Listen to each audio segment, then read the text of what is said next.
Hello everyone, and thanks for joining. Today I will guide you step by step on how to check your TikTok account history using an Android phone. Whether you want to review your past activity or check your login details, this quick tutorial will help you find all the information you need easily. Open the TikTok app on your Android phone. Tap the three horizontal lines in the top right corner to access the menu. From the menu, choose Settings and Privacy. Scroll down the Settings menu until you find Activity Center.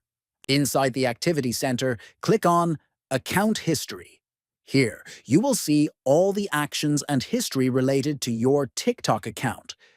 That's how you can quickly check your TikTok account history on Android.